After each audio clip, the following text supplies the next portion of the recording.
How to add bank account to Shopify store.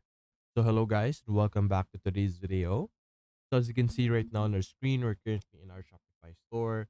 And what we're going to do is we're going to go over here on the bottom left corner and we're going to see a settings option. Simply select settings over here and we should be able to see our settings pop up over here. There are different areas in Shopify where you will be able to manage your payments.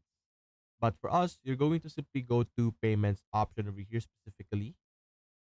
And you might notice if you explore payment providers or payment method over here, it's just going to say credit card or PayPal. But for you to be able to have specifically your bank account or bank deposits, you're going to click on manual payment methods over here. As you can see, payments outside your online store. So simply click on manual payment method and you can see here bank deposit.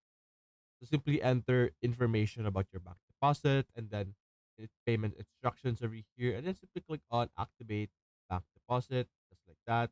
And you should now have a bank deposit over here as one of the payment methods or a payment method on your Shopify store. So that's basically it guys. If you enjoyed this video, leave a like and subscribe. Thanks for watching.